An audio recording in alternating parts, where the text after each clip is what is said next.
Programa de opinión de producción nacional independiente, con elementos de lenguaje, salud, sexo y violencia, apto para todo público.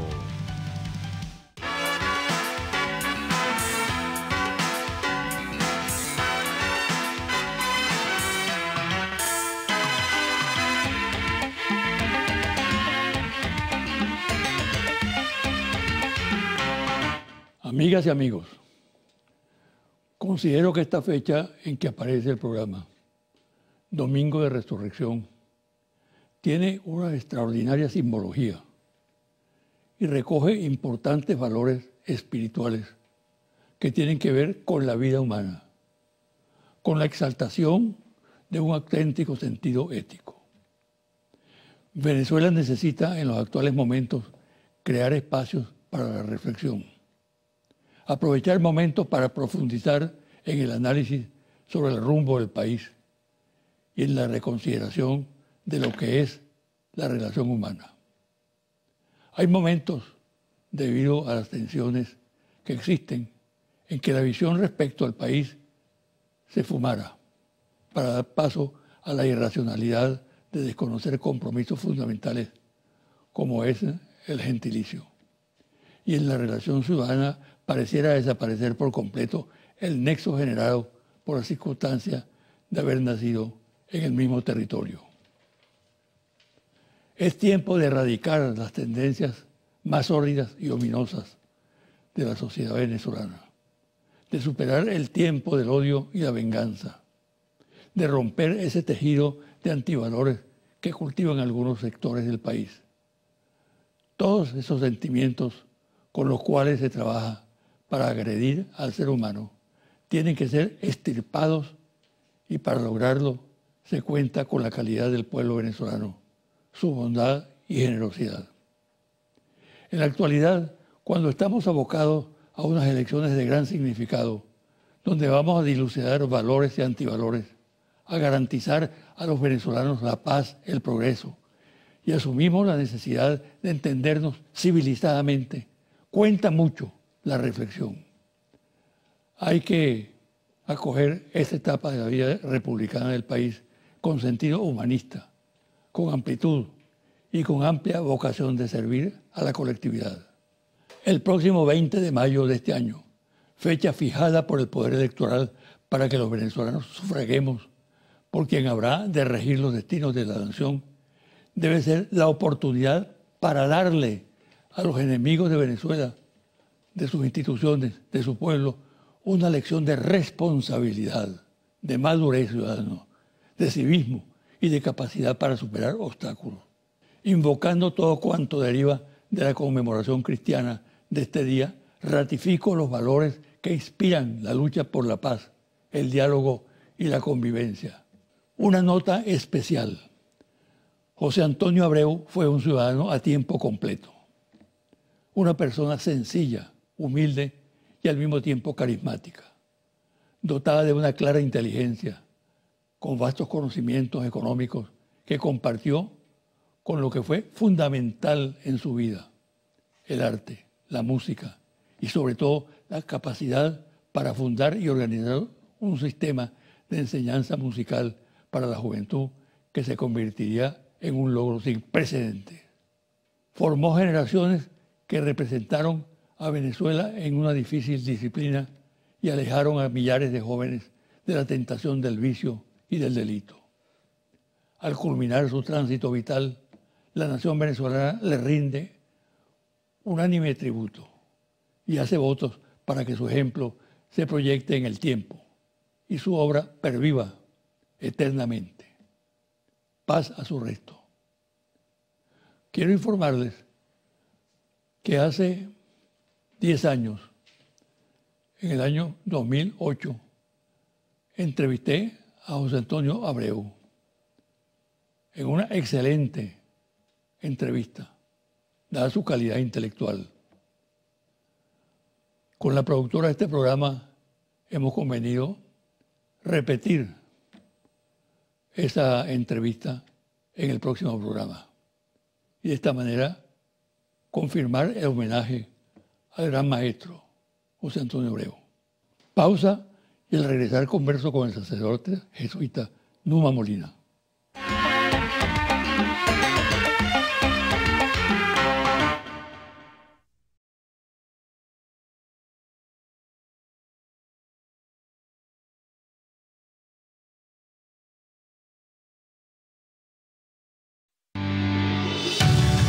Estás viendo José Vicente Hoy.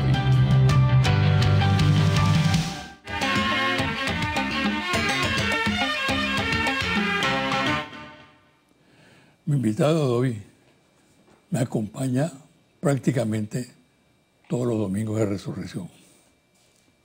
Para mí es una gran satisfacción intercambiar puntos de vista con una persona muy singular, brillante, inteligente, bien informado, y un sacerdote jesuita que es un hombre que está con los pobres, con los humildes. Se trata de Numa Molina. Además de sacerdote jesuita, es acompañante espiritual de Ciudad Caribe. Bienvenido, padre. Gracias. Me satisface muchísimo estar de nuevo en tu programa, es un honor, y además en Pascua de Resurrección. Tiempo de vida, ¿no? Claro. Tiempo de esperanza. Sí. La política está en todo, y hoy mucho más en este momento en Venezuela, que estamos en un proceso electoral. ¿Cuál es para ti la situación política del país? ¿Cómo la evalúas? Nos ha tocado vivir un momento muy difícil. La situación política, yo podría decir que se debate entre lo que es la pugna interna del país, entre los diferentes grupos, y la injerencia internacional. Es decir, hacer un análisis político de Venezuela en este momento y quitarle todo lo que significa para el país la presencia y la injerencia de países como los Estados Unidos, que se valen de países latinoamericanos, de países vecinos como Colombia, para interferir en las políticas del país. Hacer un análisis sin contar con eso sería triste, ¿no? Sería un análisis muy pobre.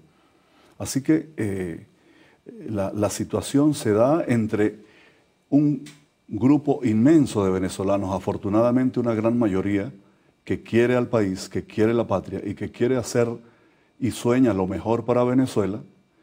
Otro grupo minoritario, pero que hace mucho daño, que pareciera que disfruta viendo que como que se caen los programas que van en favor del pueblo, como que prácticamente es como exitoso para ese tipo de personas el que no se logren los proyectos de país que van a defender y a favorecer a las mayorías. Y en medio de toda esa situación tan compleja, pues la injerencia internacional, que es en este momento el pan de cada día. Yo no sé cuántas veces, perdí ya la cuenta, eso está estadísticamente contado, las veces que por lo menos este año se ha referido a Estados Unidos a Venezuela para agredirla, para decir cosas en contra de la patria. Ahora, padre, en ese esquema que usted señala, ¿dónde está ubicada la Iglesia Católica o la jerarquía de la Iglesia Católica hoy en día? Me gusta que hagas esa distinción, porque una cosa es la Iglesia, pueblo de Dios, y otra cosa es la institución eclesial encargada de ser la gestora, la de pastorear al pueblo, ¿no? O la jerarquía, ¿no? Ya todo el país sabe, eso lo hemos visto, está clarísimo. Basta revisar los documentos que se han hecho durante todo este tiempo que los obispos han dado a conocer. Todos están impregnados de una visión totalmente sesgada hacia lo que dice la derecha en Venezuela y la derecha internacional. es casi sintomático que opina algo, vamos a suponer, sobre las elecciones presidenciales, ¿no? Que es lo más reciente. Ya en la mañana del día siguiente se pronunció Estados Unidos. En la tarde de ese día se pronunció la MUD y en la noche se pronunciaron los obispos. Cuando tú miras los tres documentos y los comparas, todos tienen como esencia el oponerse a unas elecciones presidenciales. Decir que no hay las garantías, que no hay seguridad. Es decir, hay como notas que caracterizan a un documento y a otro y los hacen similares, ¿no? Y eso es preocupante porque... ¿Cuál es la razón de esa coincidencia? Yo creo que se ha perdido la perspectiva del pueblo. Cuando se habla desde el pueblo, por ejemplo, en el último documento que produjeron apenas hace unos días,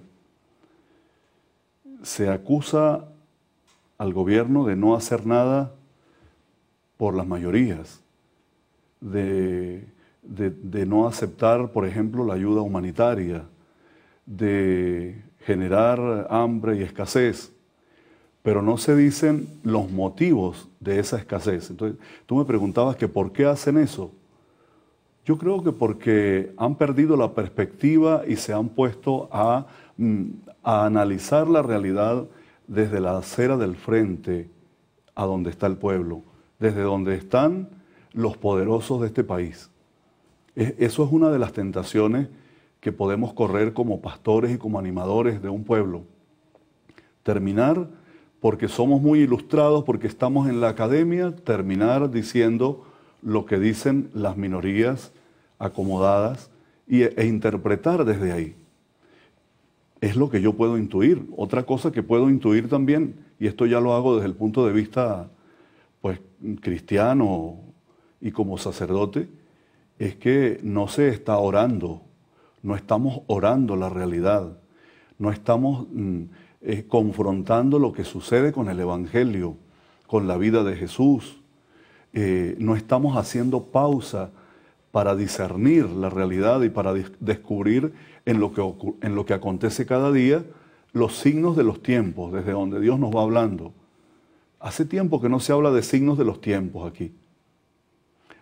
Yo estoy esperando algún documento un día de estos pastoral para el clero venezolano de parte de nuestra conferencia episcopal, como esos documentos de Francisco, como esas homilías de Francisco, como todo eso que produce Francisco en su magisterio, que es tan rico que tú lo lees y te provoca quedarte orando esa palabra, porque es palabra de Dios, pero desmenuzada y entregada al pueblo hoy, adaptada a la realidad de hoy.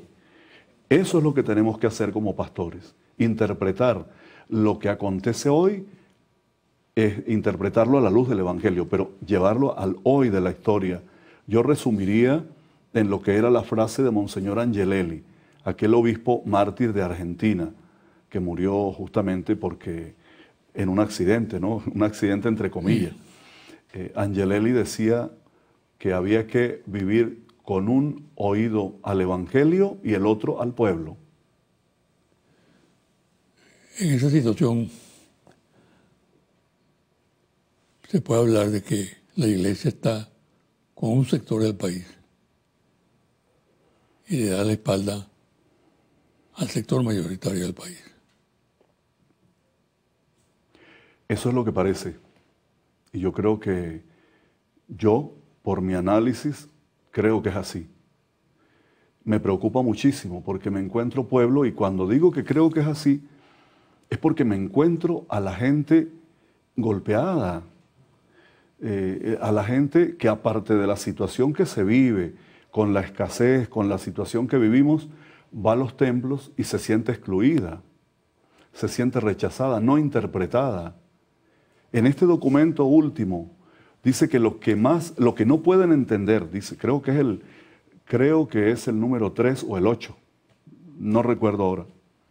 Dice, lo que no podemos entender es cómo hay gente, o es decir, pueblo, que todavía sigue apostando a este gobierno, ¿no?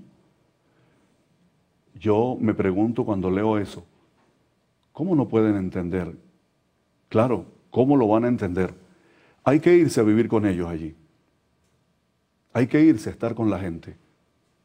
Y desde ahí, desde el lugar del pobre, entonces sí puedes hacer teología y puedes hacer interpretación y entonces sí puedes decir, oye, ya entiendo por qué pasa esto.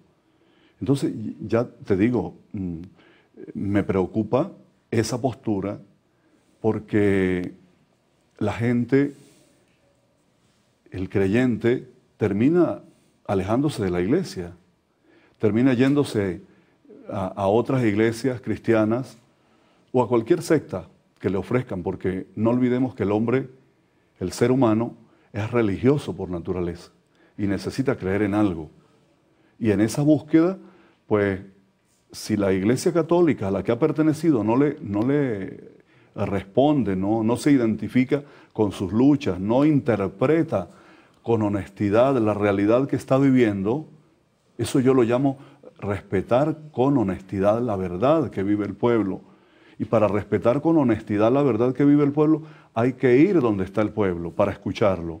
Y de ahí sí yo puedo sacar conclusiones. Es marcado ese fenómeno de trasvase. Es marcado ese fenómeno del trasvase de las fieles de la Iglesia Católica a otros credos religiosos. Sí. Yo sí creo que... Yo creo que también eso ha pasado en algunas otras iglesias cristianas, ¿no? Yo sé que hay iglesias cristianas también en Venezuela que se han alejado de la interpretación fehaciente de la realidad. El análisis de la realidad para un cristiano en este momento y para un pastor en Venezuela es algo serio, que tiene que asumirlo con una finura muy grande y sobre todo con una finura espiritual, para poderse enterar de qué va, qué es lo que está pasando, y no desde el escritorio sentarme y elaborar declaraciones, diríamos, argumentaciones que en definitiva no responden a la realidad que se está viviendo. Esto es muy distante del mensaje de Francisco, lo que está ocurriendo. Y esto lo observa claramente el país. Uno como laico, pero como católico, siente una inmensa preocupación, la misma preocupación tuya, ¿no? ¿Cómo se puede superar esa situación? Yo creo que el primer paso que hay que dar es un paso hacia más humildad, menos arrogancia. Yo veo muchísima arrogancia. Es decir, no, seguramente esto que yo estoy diciendo aquí, algunos pastores o clérigos lo están escuchando, lo están viendo, y dicen, este está equivocado. No se hacen la pregunta, oye, voy a ver qué es eso que está diciendo Numa. ¿Será que es verdad que no estoy interpretando bien la realidad? Voy a meterme más en el barrio. Es cierto que estoy muy aislado, me he quedado en el templo, estoy viviendo del culto nomás, por ejemplo. Entonces, lo que tú me decías, que lo sientes como católico, sí, es la preocupación. Y mi preocupación más grande, José Vicente, es cómo hacemos para que realmente la iglesia como institución, la iglesia como sacramento, porque en el Concilio Vaticano II, la iglesia es sacramento de Cristo. Eso está llamada a ser. Es decir, a ser símbolo de Cristo, presencia de Cristo, que cuando el pueblo la vea, vea a Cristo. Entonces, si es sacramento de Cristo, es sacramento de salvación y es sacramento de cercanía, de comprensión. Es sacramento para sentarte a interpretar con el otro, con el gobierno, a conversar con el gobierno, a escuchar lo que dice y por qué lo dice. Y si es que está equivocado, ayudarlo a entender, pero no es conformarme con emitir documentos y decir que eso está mal sin sentarme a ver por qué está mal. Por ejemplo, ¿cómo puedo decir yo que está mal que ya hayamos llegado a 2 millones de viviendas para los pobres? Yo que me encuentro cada día se lo digo, cada día me encuentro con una historia distinta de las personas que vivieron en los refugios, porque vengo haciendo un trabajo ya desde hace rato en los urbanismos de la Gran Misión Vivienda Venezuela. Y ahí te encuentras con cada historia, con cada dolor, y son unas historias que siempre terminan en resurrección, porque la persona, después que te cuenta todo el dolor que vivió y todo lo que pasó en un refugio, y el día que se le fue el rancho abajo, toda esa historia termina en un apartamento digno, en el que ahora vive feliz con su familia, con sus hijos, con su esposa. Y eso es cristiano. No tenía vivienda y me diste vivienda. Y te digo, con todos los errores que pueda tener el modelo, pero este es el modelo que ha respondido a los pobres. Vamos a hacer una pausa. Y al regreso, quiero que volvamos a la cuestión electoral. Por ejemplo, el dilema, abstenerse o votar. Ya regresamos.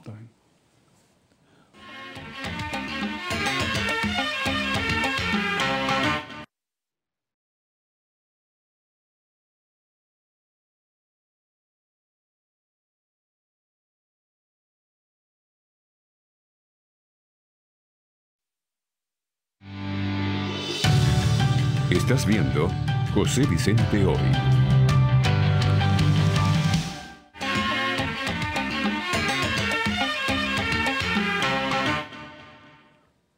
Para cierta prédica, el dilema electoral, este proceso que culmina el 20 de mayo, está en votar o no votar. Creo que hay una inducción bien calculada para colocarlo en ese terreno. Porque el voto es un derecho ciudadano que no debería presentarse como un dilema para nadie. ¿Cuál es su opinión? Yo creo que, primero que nada, hay intereses foráneos con apoyos internos a hacerle daño a la democracia venezolana. Invitar a que no se vote en un país eminentemente democrático es hacerle daño a la democracia, porque la abstención es enemiga de la democracia. Cuando en un proceso electoral el índice de votación de votantes es muy alto, ¿qué es lo primero que se dice? Que ese país tiene una democracia sólida, una democracia vigorosa. Si se invita a la abstención, pues se está invitando a que el proceso eleccionario y que la democracia como sistema de gobierno pierda importancia, validez. Y nosotros encontramos aquí, por ejemplo, un argumento que se usa por allí, ¿no? Que no hay seguridad para votar, ¿no? Necesitamos elecciones libres y seguras. Pero por favor, claro que son libres y son seguras. Si se estuviese obligando a la gente a que tiene que votar por X partido, o se le hiciera como se vivía en otros tiempos en Venezuela, la violación de la intimidad del voto, ¿no? Del secreto del voto, que hasta se le marcaba a la gente el voto. Ese votó por fulano, ese votó por Acción Democrática, ese es copellano, pero votó por AD o por URD, lo que sea. Se decía, pero era algo casi descarado, ¿no? En este momento tenemos un sistema electoral hiperauditado, auditado además no solo por una tendencia política, por las tendencias políticas que hay en el país y que hacen vida en el CNE. Y por otra parte, es que ya era el momento de las elecciones. Se invitó a elecciones. Lógico que en teoría sería en diciembre, ¿no? No obstante, todo el proceso que hemos venido viviendo de la constituyente, elección de gobernadores, elección de alcaldes, pues da como para que a base de democracia resolvamos los problemas que vive el país. Ahora, Lástima, yo sí lamento, José Vicente, que no haya habido esa participación de la oposición con mayor énfasis. claro. ¿Usted no cree que hay algo más profundo detrás, en el trasfondo de ese planteamiento, que descalifica por completo al sistema electoral venezolano, al Consejo Supremo Electoral, que descalifica la institución del sufragio? Porque en la conjura que hay internacional se pone mucho el acento en que son unas elecciones perversas, mal concebidas, que no dan seguridad para los sufragantes. No está detrás de eso una acción violenta, un tácito llamado a un golpe o una intervención extranjera. Yo diría que forma parte de la elaboración del expediente contra Venezuela. Hace rato que vienen elaborándole el expediente. Yo no sé cómo, cuando uno ve expedientes de casos muy sonados en los tribunales, que tienen hasta 20 carpetas, ¿no? Así. Yo no sé por dónde va, por qué carpeta va ya el expediente que le han ido haciendo a Venezuela, y esto forma parte del expediente, para poder acusarla. Un traje a la medida. ¿Cómo? Un traje a la medida. Sí, sí, para que llegue el momento en que se diga ya aquí no hay otra alternativa, sino una invasión, un golpe de Estado, una invasión extranjera. Bueno, invadidos nos tienen hace rato ya, en el sentido de cómo nos han ido inoculando perversidad, antivalores, desamor por la patria, pero falta todavía, ¿no? Y todo esto forma parte de eso. Y forma parte de eso porque es que tenemos en el fondo, como tú me preguntabas que si en el fondo no había algo, sí, en el fondo de todo esto están las riquezas que tiene Venezuela. Si esto fuera una isla desierta nadie se preocupaba, pero nosotros tenemos dos elementos que son fundamentales: el geoestratégico, la situación nuestra en el norte de América Latina, cubriendo toda la corona de la América Latina, es Venezuela. Además, con un collar, diríamos, de espumas blancas y de mar hermoso, y luego, de ahí para abajo, mira el territorio para que veas que tiene de todo. Tiene de oro, tiene diamantes, tiene petróleo y todos los minerales que se han ido descubriendo y que están en Venezuela. Entonces, eso viene a ser lo que está en el fondo. Pero para poder quitarle eso, vamos a elaborarle un expediente, y digo yo, un expediente que pareciera que se lo van elaborando como le elaboraron el expediente a Cristo, sin darle derecho a la defensa. Sí, porque te tildamos de dictadura y dictadura se quedó. Te tildamos de un peligro inusual y extraordinario y así se quedó. Y te dejo el decreto y te lo renuevo además, ¿no? Pero bueno, ya eso nos sirvió para tumbar al gobierno, para quitarle al pueblo la idea de la revolución. Entonces, vamos ahora por afectarle el tema democrático. Recordemos la violencia que estábamos viviendo hace un año. ¿En qué quedó esa violencia? Toda esa violencia tenía como finalidad socavar las bases de la democracia y del Estado-nación para luego invadir el país. Afortunadamente, el pueblo todo se abocó a responder en la Asamblea Nacional Constituyente, en las elecciones para la Constituyente, y salvamos la patria. Pero se siguen las agresiones de un modo perverso y con un trasfondo muy malévolo en el que está la guerra, no importa la destrucción del país. Lo importante es que podamos de nuevo ponerle las manos a las reservas que tiene Venezuela que no las tiene ningún otro país del mundo. ¿Qué pasará el 20 de mayo? El 20 de mayo, mira, yo primero que nada te digo, tengo una gran fe. Y tengo una gran fe en Dios, en Cristo resucitado, que sé que me acompaña siempre, es mi compañero de camino, pero tengo una gran fe también en la presencia de Cristo en el mundo, que es el pueblo, sencillo, organizado. Ese pueblo es inteligente, ha aprendido a leer la historia con una criticidad increíble.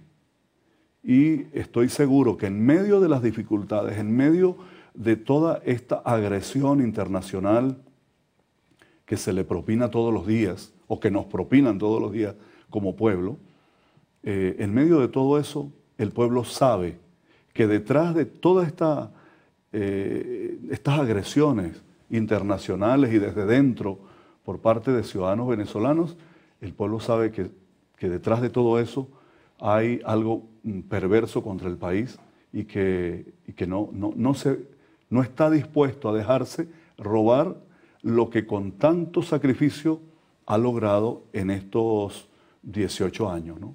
Así que el 20 de mayo lo que va a haber es una avalancha de pueblo, como nos pasó en la Constituyente, que se va a votar a las calles a ir a dar el voto, a votar por quien sea, pero va a ir a votar porque nosotros ya aprendimos que en las urnas electorales se defiende la democracia venezolana, no en las calles a través de la violencia. Si hay votación masiva y elección normal, eso desde luego refuerza la estabilidad democrática e institucional del país. Si no es así, la alternativa es la violencia. Es decir, el dilema es ese. El dilema es ese, y en ese dilema tenemos que apostar por la participación. Exacto. Prohibida la indiferencia ese día. Prohibido ser indiferentes. Indistintamente de que quieras votar por un partido o por otro. Prohibido ser indiferentes. Ese día hay que defender la democracia venezolana para hacerla mucho más robusta, mucho más fuerte. Y eso se hace participando en las elecciones del 20 de mayo. No hay otra forma. Si tú te quedas en casa, si dices que, bueno, que otro vaya a votar, ¿qué va a pasar después? Después no reclames que los beneficios que tanto le han costado al pueblo, por los que ha luchado, después ya no existan, ¿no? Eso es lo que puede pasar también. Además, eso que tú decías, la debilidad que se puede manifestar ante el mundo y ante los poderes fácticos a través o mediante un proceso electoral débil. De ahí la necesidad de demostrar nuestra fuerza como país participando. Y eso creo que es muy importante.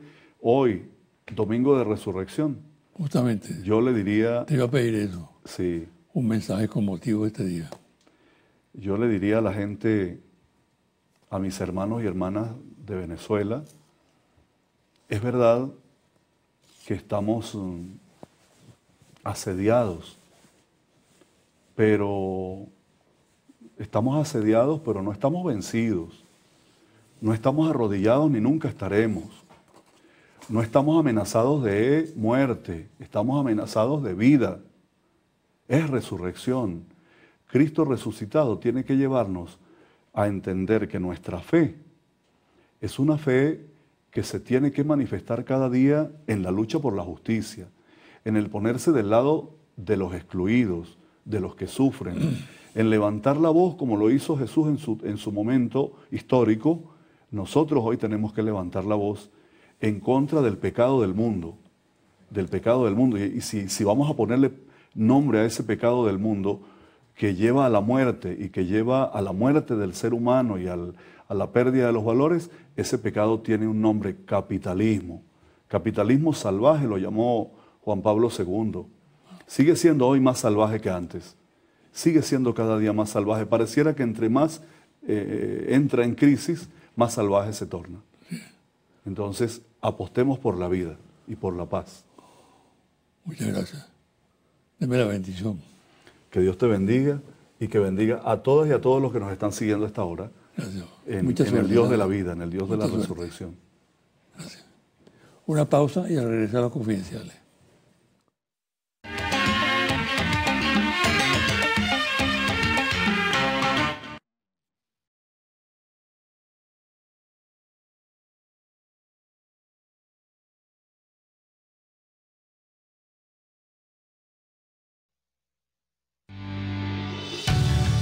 Estás viendo José Vicente Hoy.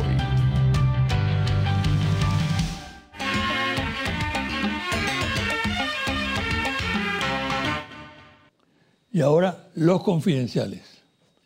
La Unidad de Inteligencia Estratégica de PDVSA, División de Mejoramiento, conoció de la situación que se suscita actualmente en la empresa mixta Petrocedeño, luego de que se conociera la ausencia laboral y fuga del país de Jesús Figueroa, quien hasta finales del año pasado fungió como presidente de la empresa y sobre el cual existe desde el 4 de noviembre de 2017 orden de captura emanada del Ministerio Público.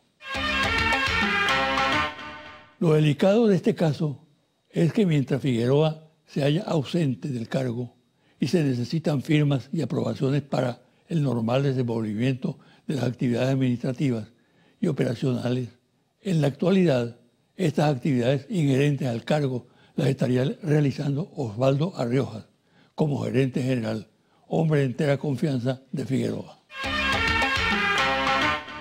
Luego de las medidas adoptadas recientemente por el Gobierno Nacional con motivo del descubrimiento de un plan golpista a ser ejecutado por un pequeño grupo de oficiales, los organismos de seguridad trabajan activamente sobre grupos de la oposición vinculados a los sectores más radicales de la MUD.